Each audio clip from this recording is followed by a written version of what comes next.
فیصلہ سنایا گیا ہے۔ جسٹس قاضی فائز عیسیٰ کے خلاف ریفرنس کالعدم قرار دے دیا گیا ہے۔ اپنے ناظرین کو اہم خبر سے آگاہ کر رہے ہیں۔ جسٹس قاضی فائز عیسیٰ کے خلاف ریفرنس کالعدم قرار دے دیا گیا ہے۔ یہ ریفرنس دائر کیا گیا تھا، صدارتی ریفرنس دائر کیا گیا تھا اور جسٹس قاضی عیسیٰ سے ان کے اثاثہ جات کے حوالے سے پوچھ گچھ کی گئی تھی، جواب مانگا گیا تھا اور اس ریفرنس کو اب کالعدم قرار دے دیا گیا ہے۔ جسٹس قاضی فائز عیسیٰ کے خلاف reference supreme court of Pakistan میں دائر کیا گیا تھا اور اس کو اب کالعدم قرار دے دیا گیا ہے۔ اس پر سماعتیں ہوتی رہیں اور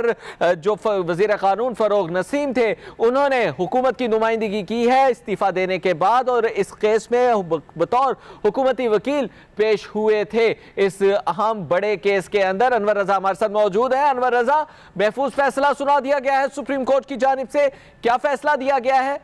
سنایا ہے اور جسٹس قاضی عیسیٰ کے خلاف صدارتی ریفرنس کو کالعدم قرار دے دیا گیا ہے اور جو صدارتی ریفرنس سے متعلق درخواستیں دائر کی گئی تھی ان کو بھی خارج کر دیا گیا ہے اور جسٹس عمر رضا بندیال جو 10 رکنی بینچ کی صدارت کر رہے تھے انہوں نے یہ فیصلہ سنایا ہے، مختصر فیصلہ سنایا گیا ہے جس میں جسٹس قاضی فائز عیسیٰ کے خلاف جو صدارتی ریفرنس تھا اس کو کالعدم قرار دے دیا گیا ہے اور تمام جو درخواستیں ہیں ان کے خلاف ان کو بھی مسترد کر دیا گیا ہے۔ 10 رکنی بینچ میں 42 کے قریب جو ہے اس قاضی فائز عیسیٰ سے متعلق جو صدارتی ریفرنس تھا اس 42 سماعت کی گئی اور آج 42ویں سماعت کے بعد جب تمام جواب مکمل ہوئے تو آج 10 رکنی بینچ نے 4 بجے کا وقت سنایا تھا کہ 4 بجے کے قریب جو ہے وہ فیصلہ سنایا جائے گا اور اگر تمام ججز کسی ایک نقطے پر متفق ہوئے تو یہ فیصلہ سنایا جائے گا۔ آج تمام ججز کی جانب سے جسٹس عمر رضا بندیال جو اس بینچ کی سربراہی کر رہے تھے انہوں نے جو قاضی فائز عیسیٰ کے خلاف صدارتی ریفرنس تھا اس کو کالعدم قرار دیا گیا اور جسٹس قاضی فائز عیسیٰ سے متعلق جو متفرق صدارتی ریفرنس سے متعلق جو درخواستیں دائر کی گئی تھی ان کو بھی خارج کر دیا گیا ہے۔ 10 رکنی بینچ نے یہ فیصلہ سنایا ہے اور جسٹس قاضی فائز عیسیٰ کے خلاف صدارتی ریفرنس جو تھا اس کو کالعدم قرار دینے کا یہ بڑا فیصلہ بڑی عدالت نے سنایا ہے۔ آج جب کمرہ عدالت میں 4 بجے کے قریب ججز آ کر بیٹھے اور انہوں نے فیصلہ سنانا شروع کر دیا تو بڑی تعداد میں وکلاء اور جو حکومتی نمائندے تھے وہ بھی یہاں پر موجود تھے اور اس جسٹس عمر رضا بندیال نے فیصلہ سناتے ہوئے بتایا کہ صدارتی ریفرنس کو کالعدم قرار دیا جاتا ہے۔ جب صدارتی ریفرنس کو کالعدم قرار دیا گیا تو جو صدارتی ریفرنس سے متعلق درخواستیں تھیں ان کو بھی مسترد قرار دیا گیا ہے اور جو فیصلہ تھا اس فیصلے سے قبل ہی شہزاد اکبر جو مشیر تھے وہ بھی کمرہ عدالت سے نکل گئے اور جب جسٹس عمر رضا بندیال نے یہ فیصلہ سنایا انہوں نے یہ فیصلہ سنایا کہ جسٹس قاضی فائز عیسیٰ کے خلاف جو صدارتی ریفرنس تھا اس کو کالعدم قرار دیا گیا ہے۔ 42 کے قریب اس کیس سے متعلق جو سماعت تھی وہ ہوئی ہیں، حکومتی وکلاء تھے انہوں نے بھی اپنا موقف پیش کیا، فروغ نسیم بھی کمرہ عدالت میں موجود تھے، منیر ملک جو قاضی فائز عیسیٰ کے وکیل تھے انہوں نے بھی جواب جمع کروایا۔ آج انہوں نے اپنی بحث جو تھی وہ اپنے دلائل مکمل کیے اور اس کے علاوہ ٹھیک ہے انور رضا، اب ہمارے ساتھ ہی رہیے گا۔ سلمان علی اوان بیورو چیف اسلام آباد ہمارے ساتھ موجود ہیں۔ سلمان، بتائیے گا، مختصر فیصلہ سنایا گیا ہے اور پہلے یہ کہا گیا تھا کہ اگر ایک نقطے کے اوپر 10 ججز پر مشتمل لارجر بینچ تھا، اگر سارے ججز پر متفق ہوتے ہیں تو فیصلہ آج ہی سنا دیا جائے گا، بالآخر یہ فیصلہ سنا دیا گیا ہے۔